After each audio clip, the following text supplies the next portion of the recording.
Nice. So yeah, do you want Nice. to just give a quick introduction to yourself, Asim, who you are, what kind of stuff you've done in the past, and yeah, I guess what it's been like the last couple of days.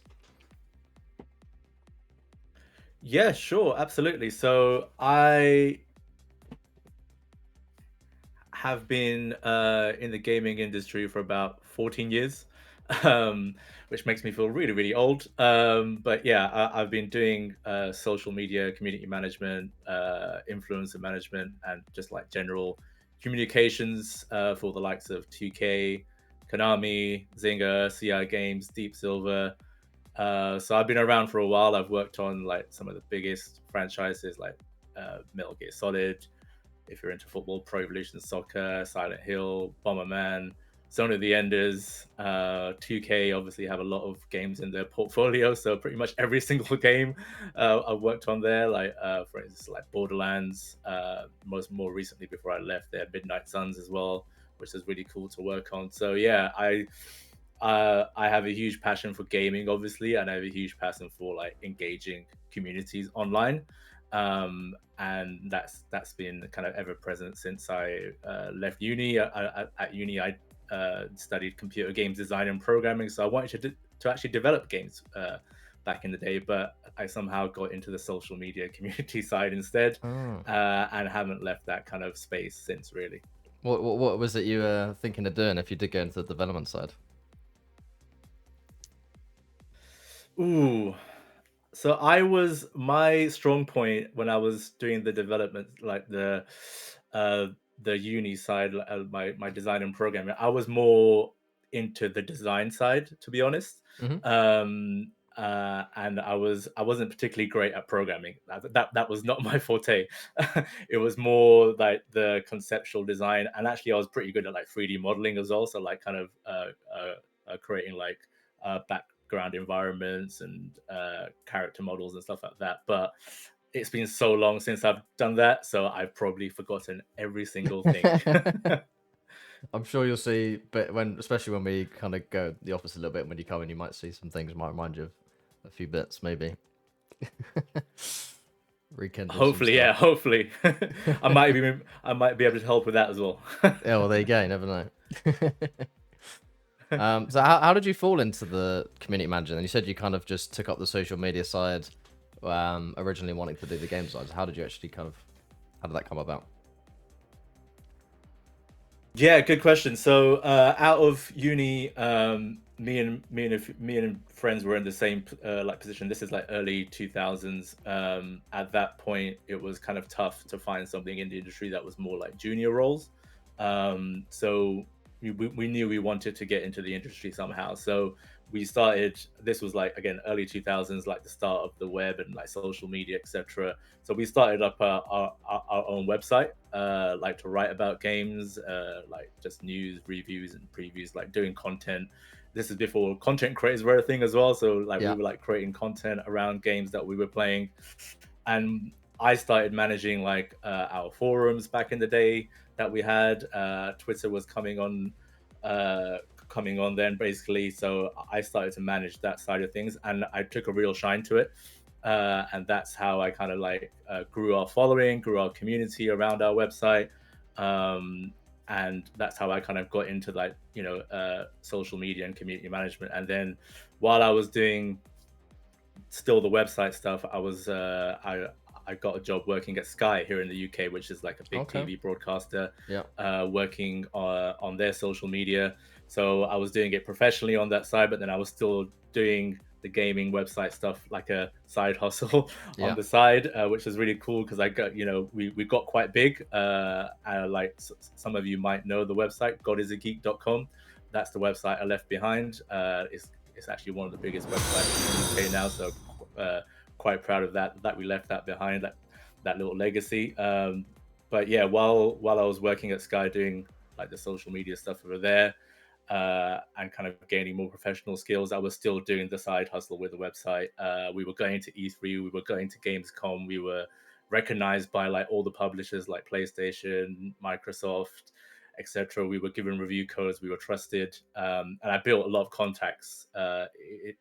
actually in the industry that way. And then when the opportunity came up to join Konami, which was back in I think like 2014, 2016 maybe, I kind of snapped at the chance, went through the process, and the rest is history, basically. Nice. Yeah, I don't blame you. Yeah, that sounds great. Yeah, yeah, yeah. What's like the most rewarding game you've worked on so far? Like out of all the big, you've mentioned some massive names, so like Ooh. a lot to choose from. Yeah. I think in terms of most rewarding, because I think I grew up in the early days as a football fan playing, uh, you know, as it was known previously, Pro Evolution Soccer, PES, Pro Evo. Working on that, being a huge fan was like super satisfying, super rewarding. Working closely with the dev team, on like trying to make changes that the community were asking for, and working very closely with our global community as well, holding like events which weren't usually being held, like after every E3, after Gamescom. I made sure we had community events where community got hands on, got to give us feedback, and did community events, did like live streams at E3. I hosted yeah, as well. It was yeah, I think that was probably the most rewarding and satisfying, because I was a bit of a fan growing up. But working on Metal Gear Solid probably ranks up there as well. That is one of my favorite games of all time. So working Nice. on that series was a dream come true as well. But and then there's other titles that I worked on at 2K. I worked on Midnight Suns, which probably didn't do as well commercially as it did critically, but actually working on that was super rewarding as well. Like, there was a story out which I don't like to speak about it a lot, but there was a story where um, we had a fan reach out to us before the game was even out. Sadly, he had an illness, like a terminal illness, like to make his wish come true to play the game early. Like, we all banded together as a company. Like, we saw that, like everyone talking about it on social media, so we made sure we went to his house. We got a build that he could play, like kind of behind Oh closed wow, that's doors, so give us nice. I feedback love as that. well. Doing stuff like that is really rewarding. Like it's not the stuff that gets talked about or seen, but Yeah. it's really cool, like to see the impact gaming can have on people's lives in a positive way. So yeah, stuff like that is really rewarding as well. Yeah, I can imagine. Like that must have like just been massively blown. I imagine it had a big impact on social media, as you said, right? So I imagine when you guys were at his house with the build, that must have been such a big moment for him. Um, yeah, that sounds mad. Were you there? Were you there yourself? Sorry. Wait, were you there yourself at the when you went to the give the build to him? Yeah, so I was the one that took the build, because actually it turned out that I was the closest person to that person's house. Oh, wow. So I took down on the weekend basically a build of the game, which we got ready on the Friday. And on the weekend, we took it down, and then I kind of set stuff up so people from our team in the US could jump on the call as well with him, and kind of see him play the game. And our dev team members as well from Firaxis were kind of on that call as well. People from Marvel actually were on that call as well. Like, one of the directors, like, to speak to him as well. It was just like a really cool moment, which we didn't really.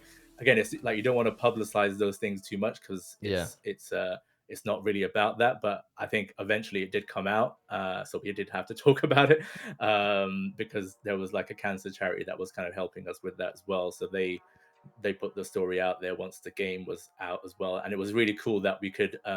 Sadly, he passed away before the game came out, but the dev team put like a little memorabilia Easter egg on one of the trees in the game in the main area, kind of like putting him, you know, immortalizing the game, which is really cool to do as well. Yeah, I'm sure I would have loved to have seen that. That sounds amazing. Just big clap to all of you guys. That sounds amazing. Yeah. I love that. um, yeah, I guess we had a question from Lady Blue Sword. What made you want to be community manager for Phasmophobia specifically when you applied? What about the game slash the team appealed to you the Good most? Good question. So I saw the role being advertised while well, it was probably a month or so ago now that I think I saw it. And I've obviously played Phasmophobia, heard of Phasmophobia. Obviously it won the Game Award for Best Debut Game in 2020 Game Awards, so it had made a big name for itself. And I think, and I kind of touched upon this in my intro on the Discord as well. I feel like it's a horror game, but it's a very innovative horror game, and I think that's why it struck a chord with players in the community in general. Even though it still is an early access, it's got a big player base, a big community base, and I think the fact that it's a 4-player co-op game within kind of the horror confines and the horror genre, that resonates with me as well in terms of my background of playing like horror games, growing up with playing horror games like Resident Evil, Silent Hill, even like the kind of lesser known ones like Clock Tower or Siren, like the Hmm. Japanese like driven ones. Um, that kind of all comes into it as well. And yeah, just the popularity of the game itself was a huge attraction. Uh, and the team that's working on it, obviously has done a great job, including yourself. So that was a huge Thanks. attraction for me joining as well. Yeah, amazing. Yeah, that sounds great. Yeah, it's cool to hear that myself actually as well. um, Yeah. Nice. how would you say you approach building relationships with players from in a community? Yeah, so I think when becoming a community manager or social media manager for any kind of community or game that's already out there, like you want to come in and kind of what I have seen in this space with like Phasmophobia is like there's a passionate, vibrant community. So it's already there. It's already been built in terms of the foundations. With the console kind of launch coming up at the end of October, it's probably going to grow even bigger. But there's a really good foundation there. So in this instance, it's kind of like me just bringing my kind of knowledge and experience and kind of helping it grow even further, not upsetting the apple cart too much. My job is basically as CM is to be that link between the fans and the people developing the game, like you guys, and make sure that feedback, suggestions, and stuff are acknowledged. Because I think where I was speaking about this to someone the other day, actually, like where most games and most communities kind of break down is there's a loop, right? Like the players are talking to you, giving feedback, whatever, suggestions around the game, and that loop usually breaks down in the middle where actually that feedback's not getting taken anywhere, or like nothing's being done with it, and your game could be as good as you want, but if that breakdown happens and that loop is not continued, then your success will probably be quite short term. So my job is to make that loop continuous. Feedback, suggestions come in, we look at it as a team, we communicate, and that loop continues. So that's another big part of it. And then when coming in and like making or kind of building a new community, it's around the game, I've done that as well. It's all about kind of understanding the audience that you're kind of going after to kind of play your game, understanding kind of what similar games out there they're playing, kind of do outreach. There's so many platforms you can do that outreach on now. There's Reddit, there's Twitter, X, TikTok, Instagram, etc. When I was first starting out, there was only a few platforms you could do that. Probably Like we just had Facebook and forums, things Bebo, known as right, and forums, and MySpace. Discord is an evolution of that now. Yeah, yeah. So yeah, there's different ways of doing it. Um, but yeah, if you're coming into an amazing, passionate community like this, you don't want to upset the cat, like the apple cart too much. You want to just enhance it and help it grow as much as possible, and that's my job here eventually. Yeah. Amazing. Sounds great. Thank you. We got a question from Proxies as well. How does one become a community manager? Where do you start, and how do you go up to bigger games? That is a good question. So yeah, how does one become a community? I think nowadays becoming a community manager, the most of the people that I've seen kind of join the industry as community manager have come from the community itself. So they've either started out as kind of mods on Discord or mods on forums, or kind of like being kind of like a vocal positive force on like social channels in terms of engagement. And if you're doing that and you're doing it well, you might not even know, but like people within that team are probably looking, and it kind of shows on our Discord as well, right? There's like we've got kind of a great team of mods there where who are doing a fantastic job, and I'm sure they have the skills. They probably don't even realize to become a community manager themselves if they want to do that. And there's various routes you can do. Like I've worked with, I've been essentially like a junior community manager, and I've kind of worked my way up in my career. But there's now, especially, there's so many avenues you can do that. Like you can start out and kind of help on Discourse, for example, as I mentioned, on social channels, etc. You can run uh, a Reddit, for example, subreddit. That always gets seen by people who are working on the game, and if a position opens up, you are prime ready to apply for that. um, and if it's a kind of a and it doesn't even matter if it's an entry level position or kind of immediate or kind of more senior. Like I would encourage you to apply for it, because you've got to start out somewhere. And like if you're already doing that, it kind of makes sense to apply and see how it works out. But in terms of starting out and then going up to bigger games, it's about like once you get your foot in the door, it's about showcasing your skills, kind of building your presence on social media as well, like showcasing your skills. Like uh, when I first started out, I was quite kind of shy and timid about like talking about my work online, etc. But I had some good people, kind of leadership teams, like who were like go out and showcase your skills. So like if you want to move up to like bigger and better things, like you've got to go out and put yourself out there as well. Like whether it be kind of networking with other people within the space, just to get known. Because yes, your absolutely your skills and knowledge will matter, but kind of also matters how you present yourself within that network as well. Well, so hopefully that answers your question, Process. And good luck on your journey to become a community manager. Absolutely. We got another question from Roy Sakic. Online Hmm. communities can range from wholesome and friendly to incredibly toxic. Are there any sort of bigger picture strategies you can employ to try and keep the community a fun and engaging place to be and weed out that toxicity? Yeah, that's always a challenge, right?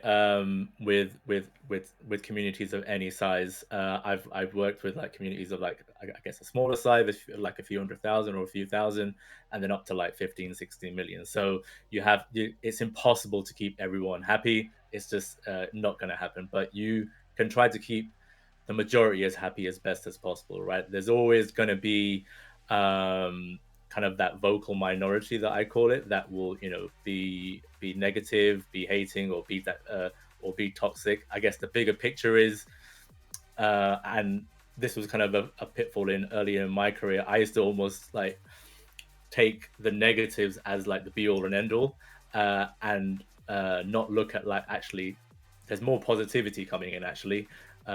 When you look at the data behind like all like the social stuff I was doing, like the analytics behind it, there was a lot more positive sentiment than negative sentiment. But I almost was almost focusing on that negative. But you need to look at the bigger picture in terms of seeing like, exactly what percentage of the community is actually unhappy with stuff, whereas you're more than likely to find actually the majority of your community is positive, is happy. So it's you need to look at that bigger picture. And in terms of like keeping the community fun and an engaging place, I think just having those positive vibes within the community, and that comes from uh, you know community management is almost like a relationship management. Sometimes you have to, when people are passionate about something, they'll come at it from all angles, and they sometimes it might come across as rude, but you have to be that calming influence. Uh, I think one of the mods was asking me the other day about like how do I kind of tackle this situation. I was like, just be gentle about it in terms of the wording you use, etc. Nothing too like inflammatory, and like actually calm the situation down. Because if you fight fire with fire in terms of like anger with anger response, then it's not going to help anything, right? So it's always best to kind of go at it with a kind of gentle response and a calming influence, and it usually works out, to be honest. Kill them with kindness. What I always say. Exactly. Yeah. Yeah, hopefully that answers your question, Roy. I think, yeah, so another question, kind of one of the ones that I prepared. What can we expect to see across the social media platforms compared to what it's been currently? Like, what can the community expect to see? Yeah. Yeah, absolutely. So I think one of, this is my fourth day in, and I've kind of been looking at the social media channels and kind of analyzing what's been happening, what's kind of not been happening. Without going into like too much detail, I've kind of looked at all the channels we are currently active on. Obviously, Twitter slash X is one of them, and it has a pretty big following on that. Obviously, I've looked at kind of Discord as well, but I think regular content is the first pillar. Like I think it's probably down to resource. Probably you guys haven't had like a lot of time to like do social stuff. Obviously, that's why I've come in and tried to help with Yeah, that. But I 100%. think regular social content is absolutely key. And within the Phasmophobia community, there's I was speaking to you about this. Like, there's a gold mine of content out there from the community itself. I've been looking at like just the fan creations and like stuff being shared. It's incredible.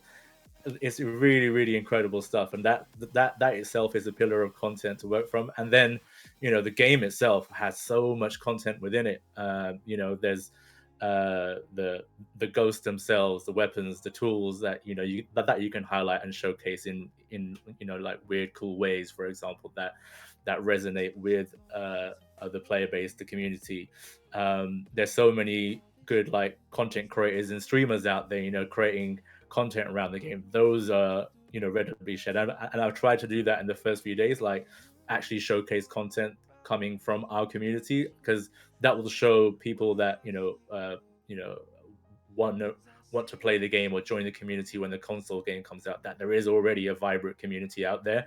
And it's a positive place to be in terms of like, if you come in, there'll be so many people around to kind of help you out. So I think the social channels you'll start to see them kind of ramping up in terms of more content. That will probably start with like X slash Twitter first, and then we have plans for TikTok, Instagram, Facebook probably as well. Probably not too much of a focus, but that will fall into place as well. And then there'll be a focus on kind of like content creators in the partner program that we have as well, and trying to promote that more as well.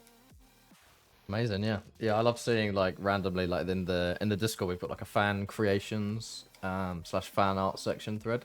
And there's like every day there's people drawing stuff, people making 3D models, recreating the maps in The Sims, doing their own covers of the music box theme tune.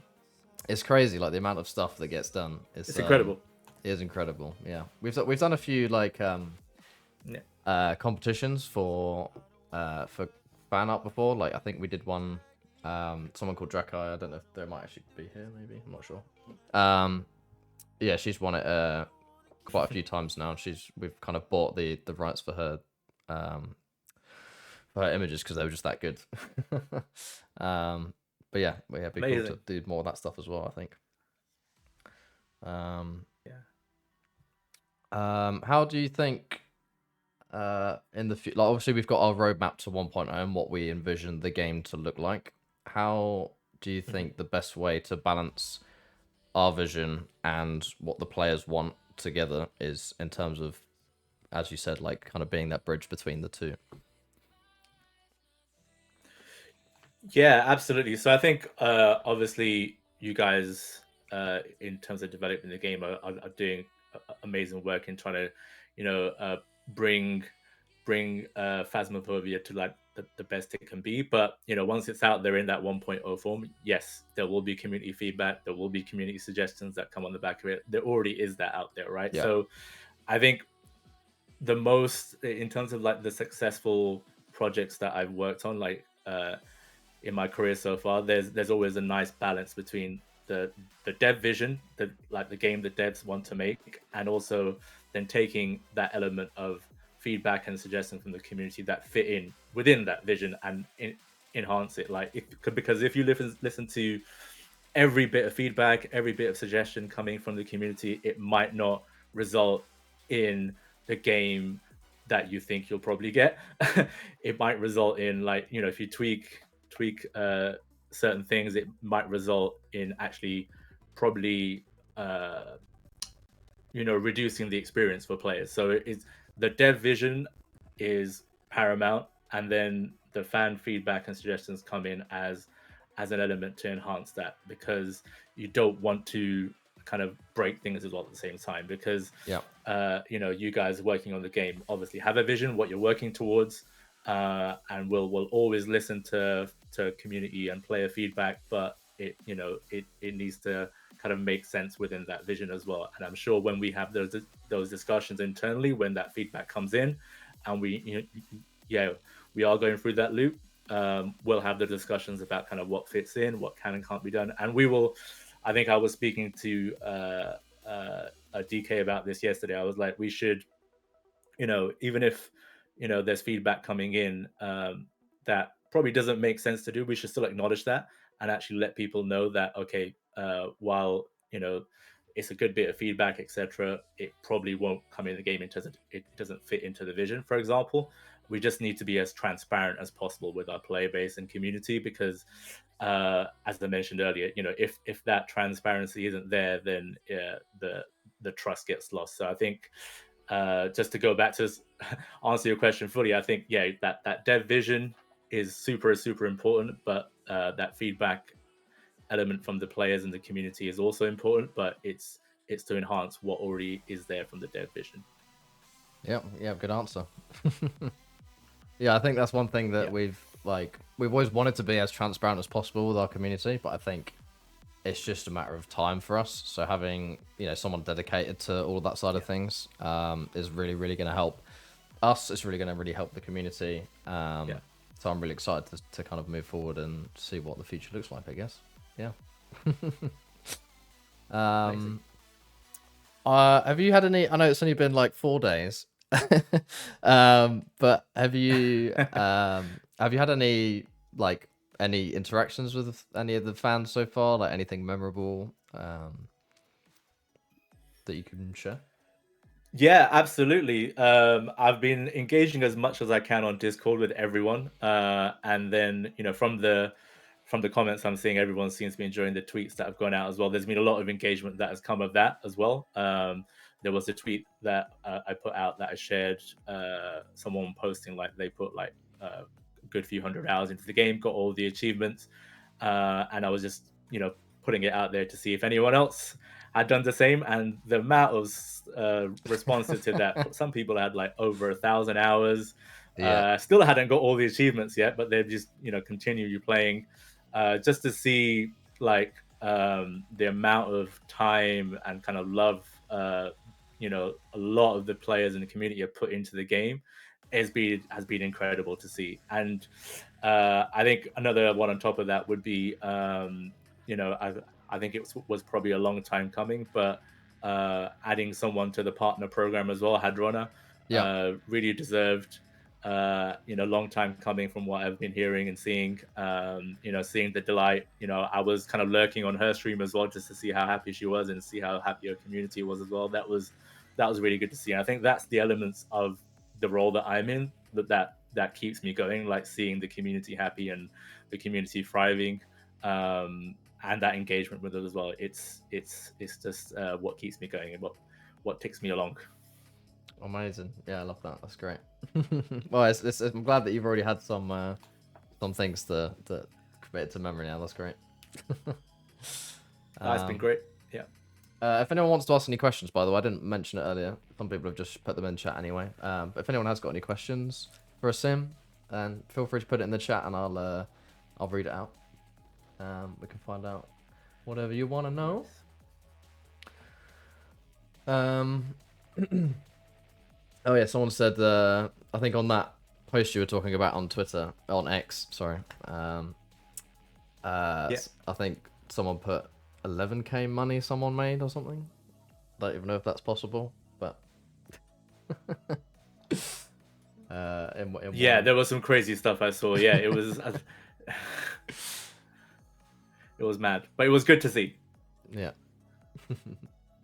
What kind of this is just like a random question I thought of now. What like depending on the platform, like if it's Twitter or Facebook or TikTok or whatever, like how do you like what kind of content matches those platforms best, and how do you plan on um I don't know, distributing those accordingly, I suppose is my question. Yeah, no. That is an absolutely good question, and something I've been working on for the last couple of days, and actually something talked about with DK as well. In terms of content for per channel is super important. For example, you mentioned TikTok. When we start putting content out there, it's obviously more of a short form video platform, so it's kind of short, sharp type of content on there.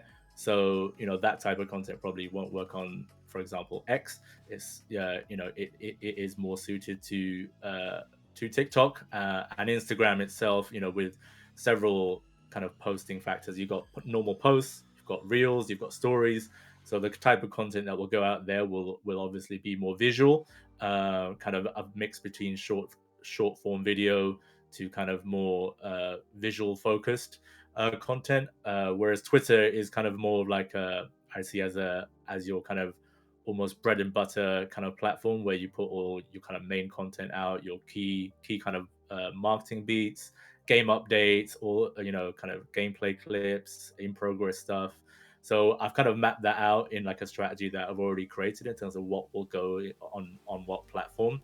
And then Discord comes into that as well, right? Discord is your community hub essentially, right? That's Hmm. where we've got over 400k people kind of engaging with us on a daily basis. So that has to have its own kind of content stream, which is actually more often than not, especially in a case like this, community driven. So my job there is just to kind of facilitate that. Whereas the social channels themselves are, that's content I have to create and put out there, but you have to take the nuances of each platform into account. Okay, nice.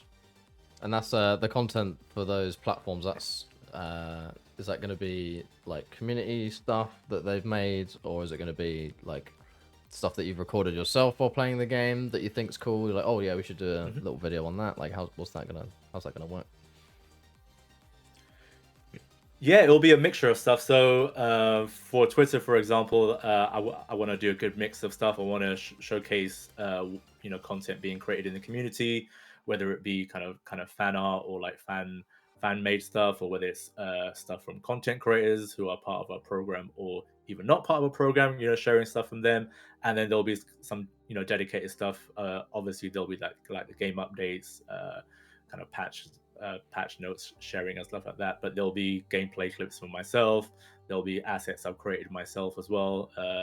Like one thing I want to work on is kind of highlight the. I've been talking to um, a team member, kind of about creating like weapon and like tool assets, kind of highlighting, like the benefits, almost like I don't want to say it'll be like a Pokemon card, but highlighting the actual weapon and tool and then the benefits of it as well. Oh, okay, nice. Yeah, that sounds So cool. cool assets like that within the tone of voice and the style of our game.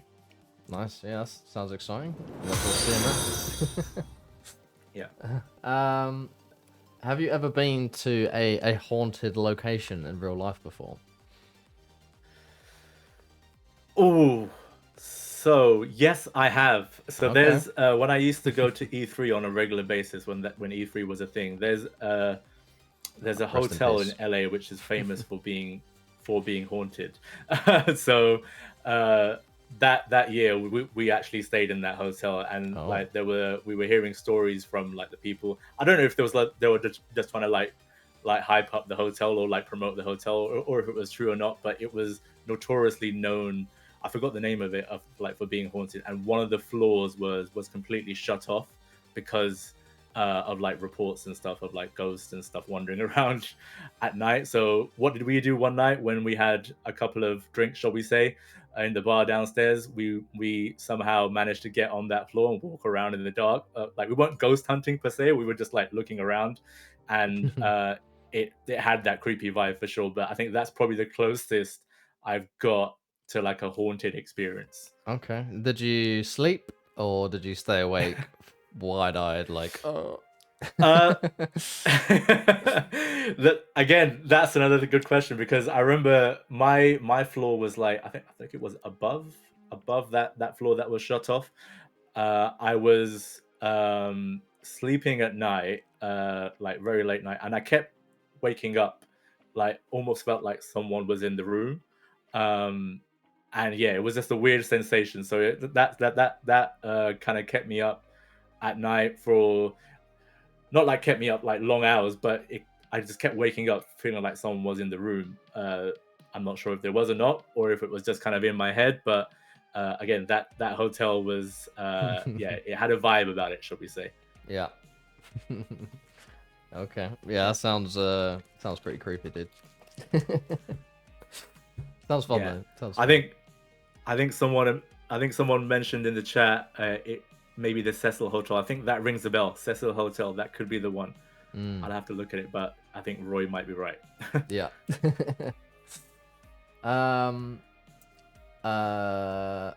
What will be prioritizing that? I guess it's more of a question for me, Leon. The next update that's coming out is going to be the 10.1 update. So that's going to be the new voice chat system called Vivox. The quality is way higher, and a lot of the bugs that are currently present shouldn't be there anymore. There's also a bunch of changes and bug fixes in that update, but the main thing about that is the Vivox stuff. And that's all I can say, I think. And then another question from Lady. Will you be playing Phas alongside Lav or other devs or other partners in their stream/videos in the future? Other than now, of course. I would absolutely, yeah, absolutely. I want to do that for sure. We were talking about this early before we jumped on. It's something we want to do. We want to have a dedicated Twitch channel as well, which is something we're talking about. But yeah, definitely want to, once I get fully settled in, like I said, it's just the fourth day so far, Yeah. and there's a lot of stuff to do and kind of plan. But I think once things settle down and we're leading up to the console update and the update. At the end of October, I want to spend more time actually playing the game with our community and our content creators as well, and obviously you guys as well, and have some fun, scary times. Great. Sounds perfect. Yeah, I'd like to. Yeah, I think in the future, once we got the office sorted out, it'd be cool to do some kind of play the game nights so everyone's kind of up to speed. We don't always get a huge amount of time to sit down and play the game, which is partly why I do my streams, but give me like that player perspective. Yeah. But yeah, doing that in the office would be really cool. And doing some. Oh yeah, another thing. People have always said, because it's an early access game, people have said, "Oh, can we get all the devs like on stream at the same time / play the game or something?" So I've kind of like half questioned. I've half said to my community, I've said, I will try my best when we do 1.0 when we come out of early access. It'd be really cool to do like a 1.0, finally 5-6 years later we're out of early access 1.0 release stream in the office with like, I don't know, some celebratory we did it That'd be type cool. vibes. With people in the office. I think that'd be really cool, but not a pushy thing. I just think it'd be cool. And give the people what they want, right? I agree. Yeah. Nice. Roy says, I'd love to see something like a coaching stream, maybe something that could be done with the Phas partners or something, tips and tricks sort of thing. So I guess you mean like official tips and tricks as opposed to fan-made tips and tricks. How do you feel about that, Asim? Yeah, I mean that's a good idea. I think and that could kind of fall into another content kind of pipeline, for social as well, where the content creators or kind of partners we work with, we can kind of work with them to create that kind of tips and tricks. Because I do see kind of new people coming into the Discord, and even on the replies to the tweets I put out, like saying they've just come into the game, they're kind of getting used to stuff. So almost have these videos on demand ready, that are created by, it could be by us, it could be by the content creators that we're working with, there for people to kind of go to uh, as soon as they come in. So that's a really good idea actually. Yeah, I like that. Cool. There you go, Roy. um, there's one streamer I watch pretty regularly who's just started coaching community members on stream and walking them through trying to get their Apocalypse 3 gold trophy. It's been fun to watch. Content like that seems cool to me. Yeah, absolutely. Yeah, I feel like it's hard for new and even intermediate players to really learn all of the intricacies in the game. So I don't know how much, how many of like the Phas layers you know about SM yet? Because it's on your 4th day, I guess. But there's like the basic layer of like evidence collecting, which is kind of like what we push the tutorial to show you. And then over time you realize, oh, like these ghost types have unique things about them other than the fact that, oh, they give me ghost writing evidence, or oh, they give me EMF 5 evidence. Like some of them are faster than others in certain situations with line of sight, or some of them are a lot quieter or move slower or faster, etc. in different situations. So I guess what Roy might be asking is, in terms of the tips and tricks thing, kind of trying to like provide official content that helps bridge that gap between the basic side of the game, which is identifying the evidence, and the more complicated mechanics in the game. It's a bit of a question and a half, sorry. Yeah, I mean that makes sense, but I think there's also that, I guess, just to play devil's advocate, there's that side to it where you have the layers to the gameplay. You give people the basic tools that they want, and then they go out and kind of find out the rest themselves by playing. And like, you don't want to also, I guess, lose that mystique Yeah. as well, for like new players coming in, like finding out those hidden layers to the ghost that you talked about. Yeah. Not to compare it completely to like something like Elden Ring, for example, like From Software games in general, they have the basic premise. Like everyone knows the basic premise, but there's hidden layers between kind of the world itself. For example, if you talk about Elden Ring, there's hidden layers to like each enemy as well, which they are never explicitly explained. You just have to find out by playing the game itself. So the basics are there for you. You have all the tools there to to help you achieve your goal, and that's similar in Phasmophobia, right? You have all the tools and stuff there, which you tutorialize at the start and kind of give the basics to the player, but then the rest is kind of found out by playing. So yeah, I guess there's two sides to the coin there. Like, you want to have those tips and tricks which give certain nuances, but you also don't want to break down the completely the mystique behind like the hidden layers between the game as well, because that's a sense of discovery for a player. Like, certain players will find that, oh my god, I just found this out, and be like, be super buzzed about that. So you don't want to lose that as well at the same time. Yeah, good answer. Glad you said that. I completely agree. Yeah. Nice. I was worried that you were going to say, yeah, we'll just make loads of content for that. It's like, oh. Yeah, that's great. Awesome. Yeah, I think I haven't got any more questions myself. Is there anything that you want to say, Asim, aside from what we've been talking about so far? Yeah, I mean, I just want to say, like, just in general, like, it's like I say, it's the 4th day so far. Like, everyone in the team has been like super welcoming and super helpful, including yourself, Ben.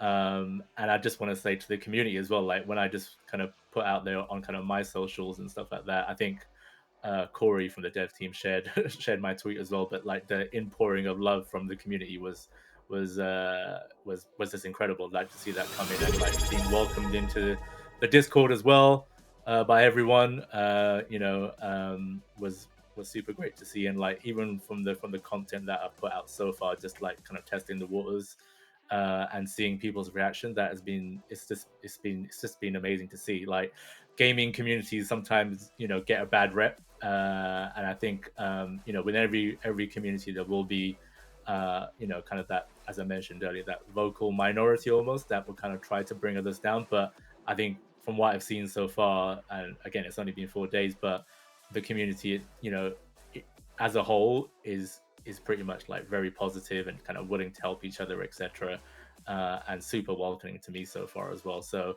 and I've just come in here, like, I've played Phasmophobia, obviously I have, but I'm probably not the expert right now, so there's probably more experts within the community itself. But I would love to kind of get at that level and like join them. And as you know, someone mentioned earlier, like doing like live streams, etc., playing with community, playing with content creators. I'd like to become that with you guys as well. So yeah, that's a long-term goal.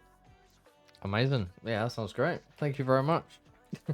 If any of them got any Yeah. final questions, we've only got about 5-10 minutes left. So if anyone has any last questions, then we can do that.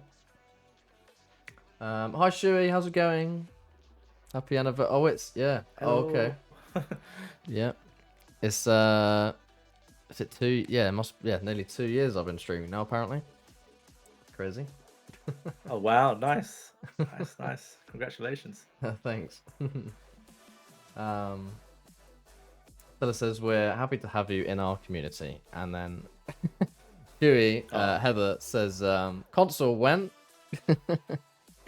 As a joke, of course, because that's the number one question on every single one of our social media posts before you Yeah, arrived. I've seen that a lot, and yeah, yeah. I think there's good stuff coming. Yeah, there you go. Final words. There's good stuff coming. I like it. All right. Well, yeah, that's everything that I kind of wanted to cover. Unless you got anything else you want to cover? No, all good. No, just thank you so much for having me on the stream, and thank you everyone for the questions and the welcome. It's been great, and like I said, fourth day so far, but I can't wait to be here a long time and make this like us an incredible success with all you guys. So yeah, super excited. Amazing. Thank you very much, Asim. I really, really appreciate it. It's been a pleasure to get to chat to you a little bit more, No, thank you myself so as well, and I much. look forward to Thank working you. with you more. Take care. Thanks Yeah, very thank much. you, thank you, thank you, thank you, guys. Bye. Bye.